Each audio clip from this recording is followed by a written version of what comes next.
Hello YouTube, we are back with another video. It is me, Eternal Neptune. We are going to be starting a new series where we are playing through games. And this series is all about Rimworld, but a little modded as well. So for this video, we're going to walk you through setting up a new game, show you the mods that we have, and then we're going to load into the game and get our base started to be built. So let's jump right into it. For this, let's go ahead and start with some of the mods that we have. And you can see our mod list has a lot into it. But a lot of it is kind of cosmetic that we're looking at. One of the things that we have is our multiplayer mod, because we are going to be playing with Heaven only. She's kind of more of the expert when it comes to Rimworld, so she helps me out a lot with, you know, what are we doing with this game. But then if we get down here, preparing carefully, this is all about kind of setting up your tribe and who you want to bring into the world. But most of the stuff after this is kind of cosmetic. It's adding things to the game, whether it is more weapons, whether it's more technology that you can unlock. It could even be furniture, lights, all that. That's what all of this is about. It's just kind of unlocking more to the game. Interaction bubbles is really just about being able to see people talk to each other, which is a fun aspect of it. And I'll be honest, some of the things these people say is a little bit crazy. And then the last one here is replace stuff. This makes it so you can build over something like a wall. If you want to build over an existing bed with a new bed, you don't have to delete the original one. We'll have them come break it down and then build another one. You could just place it down and they'll go build right over it, which is really, really convenient. All right, so we're going to jump right into making a new colony. So you can see there's a lot of different options here. We have Crash Landed, which is kind of the, you know, the classic Rimworld experience as they call here. We have the Lost Tribe, which starts with 5 people instead of 3, but you start with a lot less technology and research already done.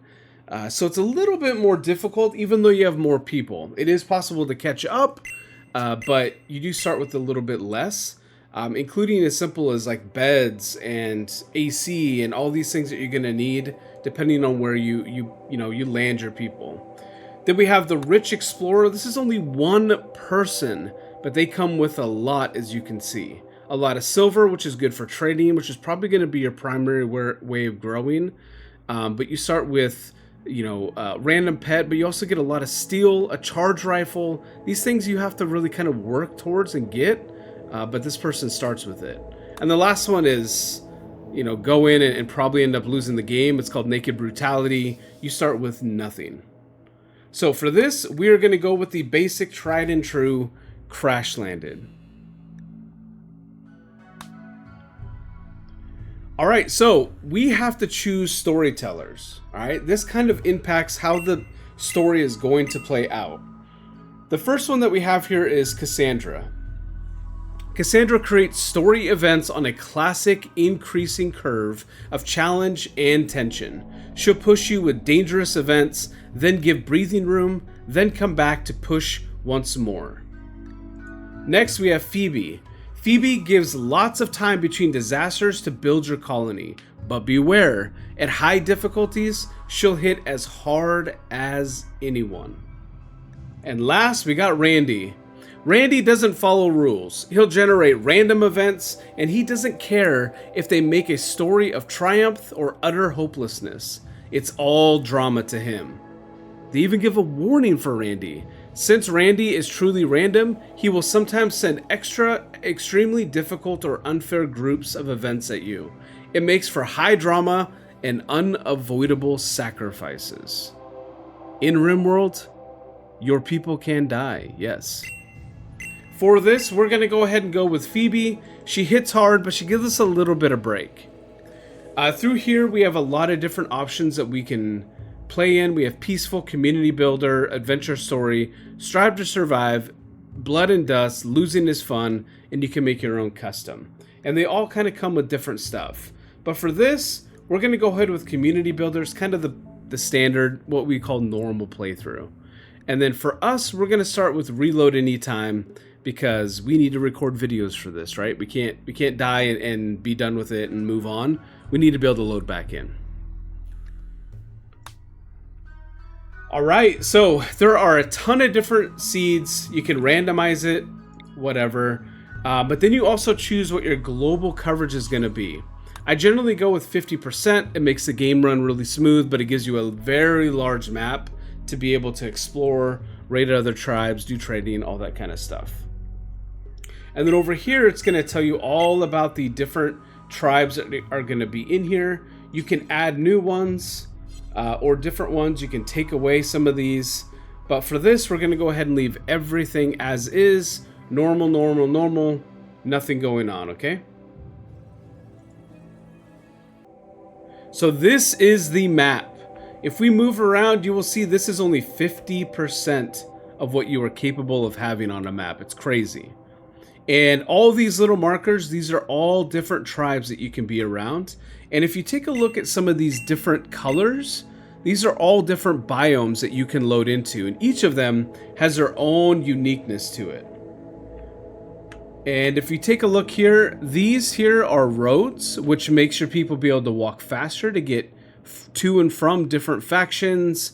So when you're traveling or going to go raid, sometimes it's questing, sometimes it's trading, whatever it is, these will make you go faster.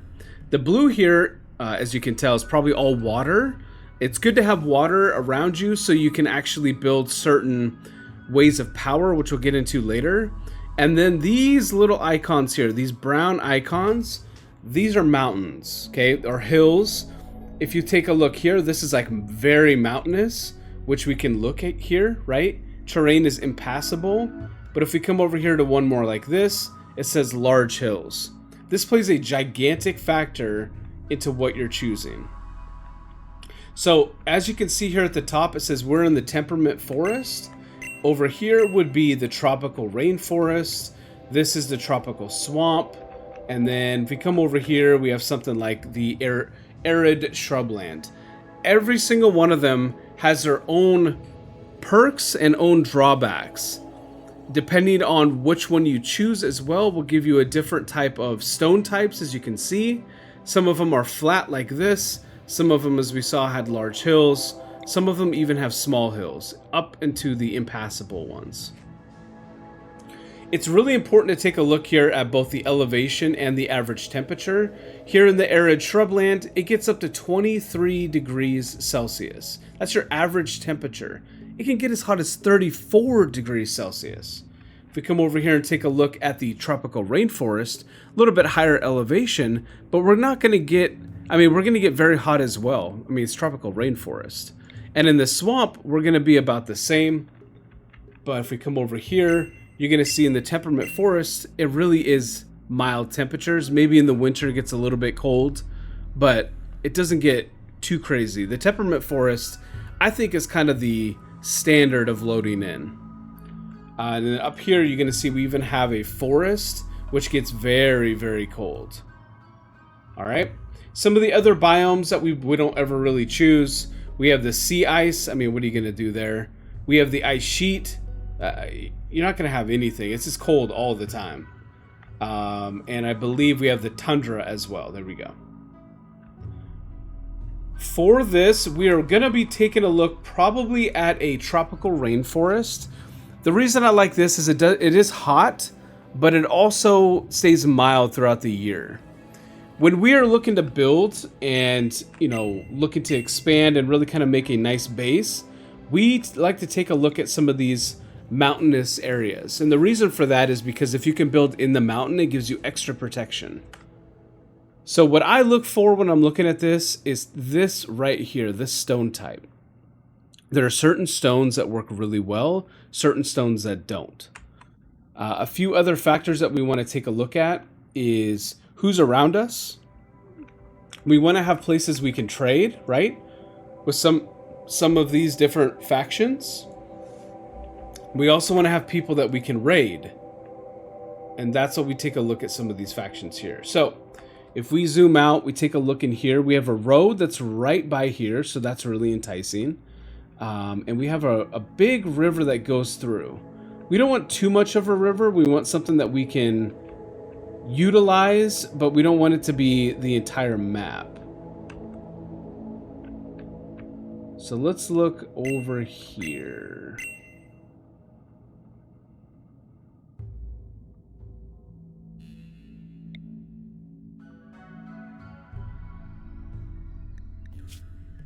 All right, for this is marble and granite. That's not too bad. Sandstone and granite.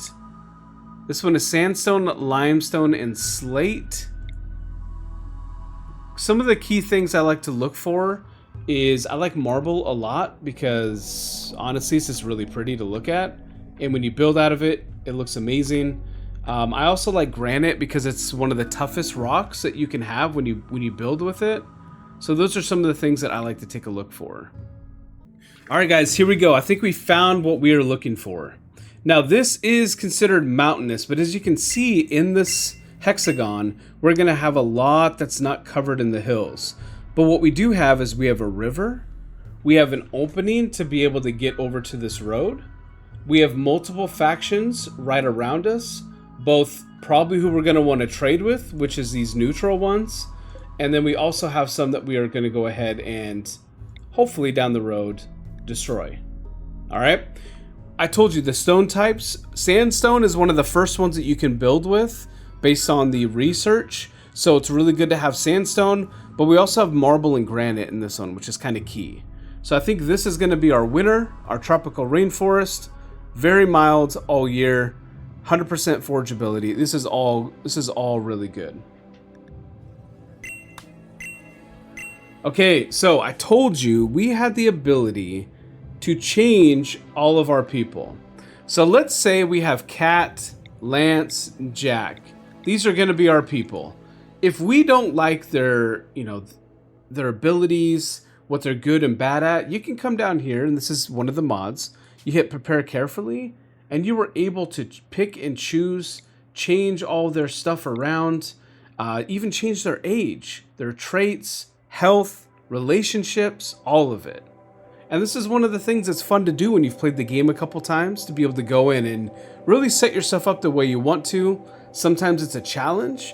You want to take all the skills and put them at 0, but make them all learn really quickly. That could be fun to do. You want to give them certain traits, as you can see on this giant list. You're able to give them all these traits, and when you hover over them, it tells you at the bottom of these explanations different effects that they have. So it's a really good mod to have. But for this one, we're going to go ahead and just go through and try to find some people without changing them fit what we're looking for. Okay? So what we have here is Kat, who is 40 years old. She's incapable of dumb labor. We don't like that. Dumb labor is very important. We need people who can haul things and clean things. It's very important. So since we don't like Kat, we're going to move on and take a look down here who we can replace Kat with, okay? So first up, we have Eric. He's 25. He is slow and he has an annoying voice, so he's probably going to make people not like him very much. But he is what is considered a glitter world surgeon, so he's very good with art and medical. Okay, and if we take a look down here, he's a 10 in both art and medical. So I would put him over Kat as of now. Next we have Jack. He's 47 years old. He's incapable of caring and social, so he's not going to be a doctor. He's not going to be somebody who can trade with people. He's going to be our guy who can shoot. He has construction, and he has mining. This is very, very important. The reason is we need somebody who can build right away, and he has a 9 but double flames, meaning that he's going to learn that very quickly compared to others. So far, Jack's a keeper. And last, we have Lance. Lance isn't what we need because we need somebody who can do plant work, and he is incapable of plant work. So immediately, Lance is gone, okay? That's just done. So what we do is we come down here and we're looking for somebody who is good with plants. Hopefully animals as well, but we're looking. And as you can see, we don't have anybody. So we're going to come up here to this person and we're going to hit this button right up here. It's called randomize. It gives you the ability, before I do, they're literally carrying a skull with them. That's psycho. Okay, so, oh, they're literally called a psychopath. That's great. Okay, so we're going to hit randomize. It's going to change this person, everything. How they look, their name, their age, all of it. And hopefully we get somebody who's pretty good with plants and animals. Even though this person is okay with it, They're also very violent and they will hurt other people. So let's try not to get that. Okay, first person is Sean. Sean can't do plants. He's incapable of skilled labor, hauling, and firefighting. Sean might be the worst person to ever take into a world here in Rimworld. Alright, next up we have Chad. Chad is incapable of firefighting. This is actually really important. If a fire starts, you need all hands on deck. And he has no ability in plants. Alright, so we've got Gabby. Gabby's 28 years old. Gabby is not capable of being violent. Now that could be a big thing, okay? Gabby's also very neurotic, which is actually a pretty good thing because you can see they work, their work speed is faster, and they aren't going to go crazy as easy. So they are not able to shoot or do melee, but their plants is a 10 and the animals is a 7. Both, well, the plants has double flames and the animals has 1 flame. Okay, so right now, Gabby is going to be our person. All right, so the only thing that we need to pay attention to is this one right down here, which is intellectual. Right now, Eric has a 6 intellectual, but this is very important. And the reason is research is done and based off of intellectual.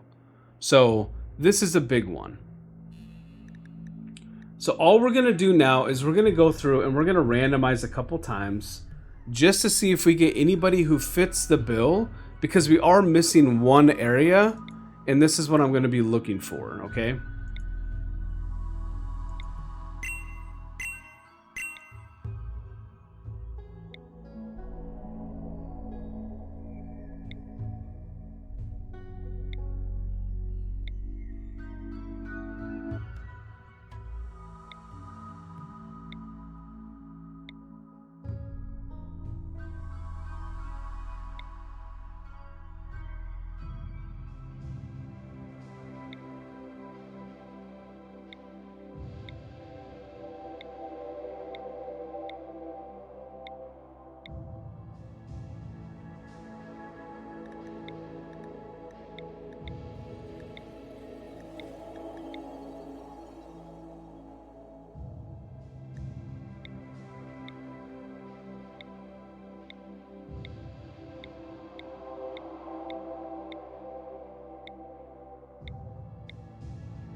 Okay, guys, so we went through and we did a randomize multiple times. So we came across Amanda, or nickname of Babs.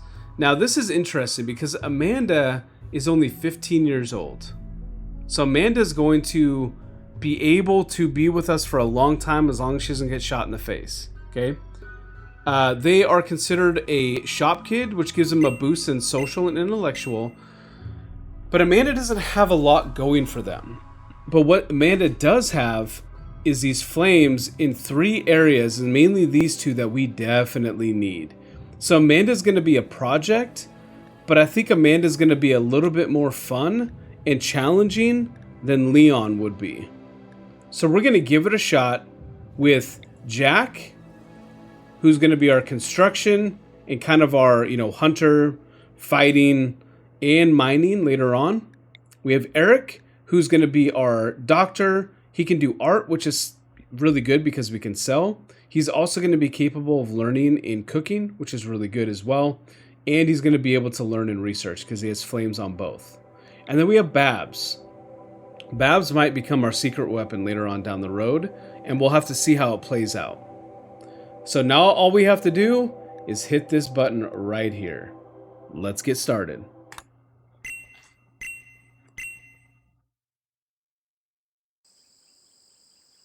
Here we go, guys. The 3 of you awake in your crypto sleep Sarcophagi, I can't speak. To the sound of sirens and ripping metal, you barely get to the escape pods before the ship is torn apart. Sometime later, you land on this unknown Rimworld.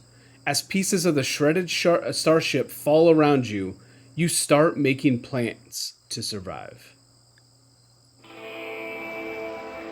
Alright.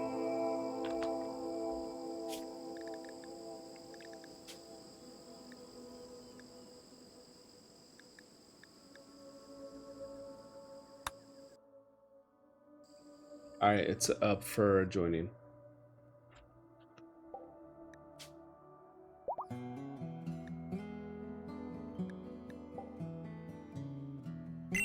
Okay, here we go. We have landed. Now the key that we're going to do is we're going to pause it immediately.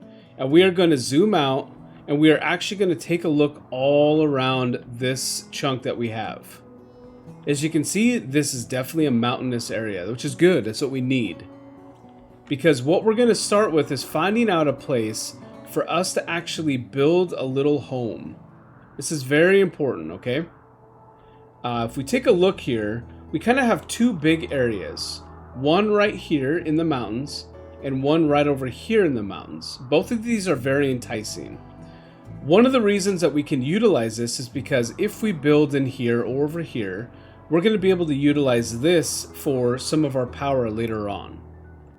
But we need to look at a couple key factors. First, this right here is very important, which is called the steam geyser. One of the technology and research that we do as early as possible is a geothermal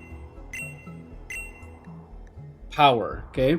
This is where we're going to be able to build geothermal power plants on top of steam geysers because it gives uninterrupted power, okay? If I take a look all around the map, that probably is going to be the best bet right here in this big old chunk. But before we get started, we need to take a look at what we have in front of us, okay? So right down here, we have what's called Architect. It's a little home icon. This is where we're going to build, farm, store items, and so on. Basically, this is our build menu. It gives us also the ability to give all of our people orders. So if we want them to mine certain areas, chop wood, cut plants, so on and so forth, that's where this comes into play. Next, we have structures. This is where we're going to be building our, our buildings. And this is going to be very important early game and as we go on. Then we have furniture. As you can see, all the furniture items, including lighting. We have power, which is, again, very, very important. So we can utilize, coolers, AC to keep our food cold, heaters if it ever ends up getting cold. Also, wind turbines. There's a lot more that gets added in here as we get through research too. In here we have miscellaneous. This is where we have a lot of different things that maybe don't have a big spot to them, especially early game, but as you get on, it's nice to be able to designate certain areas. Then we have recreation. This is going to be very important because all of your survivors, they have needs, and one of them is recreation. So you need to make sure you take this into account. Then we have zones. You can dictate where they're able to do and put certain stuff. Okay, one of them is stockpile zone. This is where you create a stockpile where your colonists will store resources. This tool can also expand any existing stockpile. Then we have dumping zone, where they will store their junk. So you can designate, I need you to put our resources here and our junk here. Then we have a fishing zone, where we can have them actually go try to fish. Growing for our, our plants and our food source. And then you have some of these other ones, right? Building roofs, removing roofs, expanding a loud area, clearing a lot. These all come into factor later on. Next, we have production.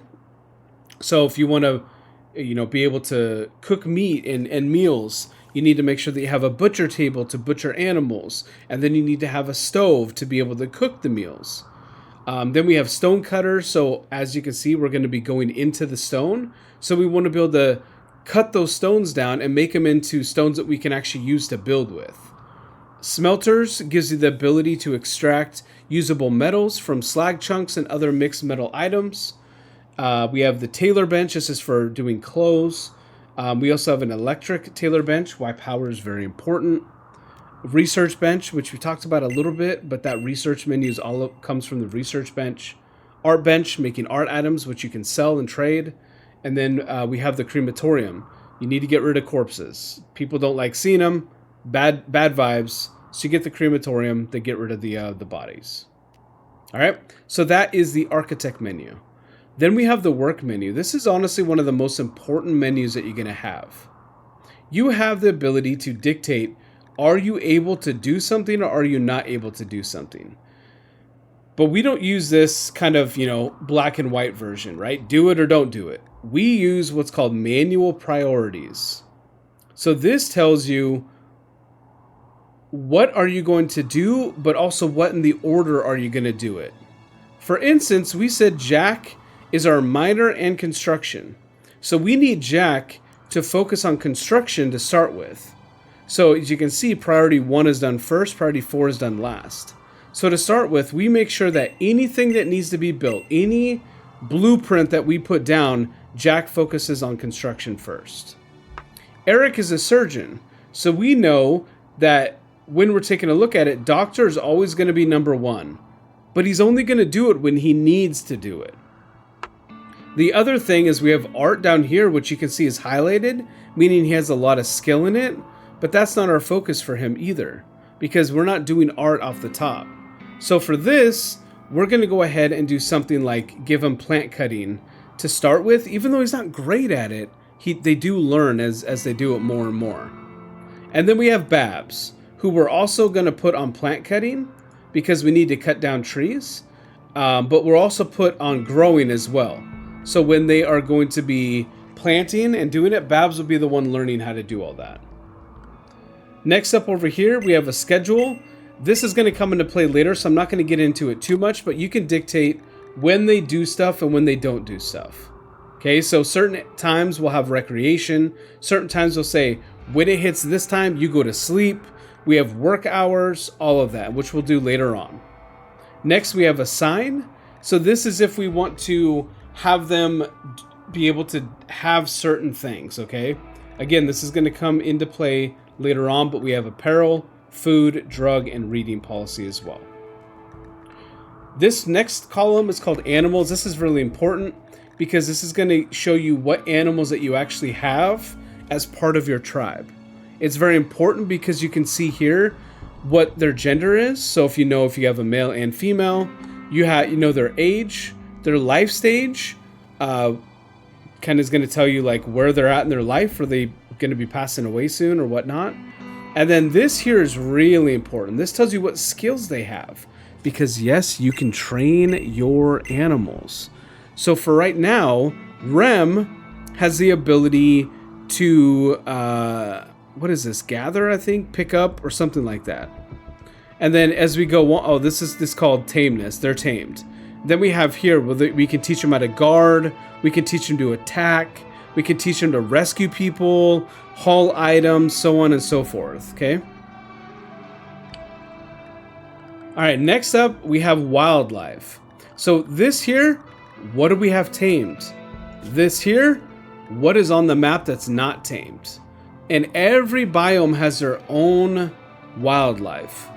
For this, it's very interesting because we have elephants, rhinos, boomalopes, which honestly were my least favorite because once they get killed, they explode. We have alpacas, panthers, wild boars, which are really good for meat, capybaras. We have cassowaries, which are big birds, tortoises, chinchillas, monkeys, which are one of my favorites. But we also have cobras, snakes, and guinea pigs. And then, of course, rats. Everywhere has rats. Rats are everywhere, just like real life. Oh, I hate rats. Okay. Then over here is our research. What are we researching? There's a series of stuff that we can research. All from basic stuff like bows and arrows, all the way up back here where we start getting into star flight basics. How do we leave the world? And as we talked about, we have different mods on here. Cooking Expanded and Vanilla Expanded, these aren't normal parts of it. These are from the mods. So we can learn how to do different cooking items Okay, food condiments if we want to have different spices or sauces. We want to be able to can stuff, make cheese, deep frying, soup cooking. All of that's not standard, but it's fun to have because it's a little bit extra. And then we have vanilla expanded. This is the way to add more to your game without really taking away from the game as well. It all comes down to, you know, different bows and arrows, different furniture, which is cool. Right here, this is all apparel. Okay, everything from military clothing to work attire, sterile if you have a doctor's doing surgery. Up here we have all about weapons. And then we start getting into more advanced trooper armor, siege breaker armor, laser targeting systems. And then down here, we have a little bit of electronic stuff, both including tube television, which is a great recreation thing. And then we have complex electronics, okay? Such as flat screen televisions, long wave radios, stuff like that. All right, next up we have quests. So when you get quests, they'll be listed here, both available if you haven't accepted them, active if you have accepted them, and historical if you've denied them or if they have expired.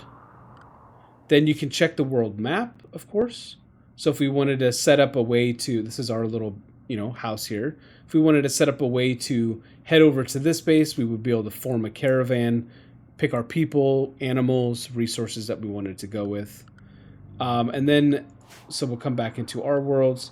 Here's a history. So any events that have happened, talks about our wealth, both in items, buildings, and creatures. It kind of dictates each of them. And then last but not least, we have the factions. Who are the different factions throughout the world? Some of them we have to actually find, which can be a very scary thing. And then last is the menu, right? It goes without saying.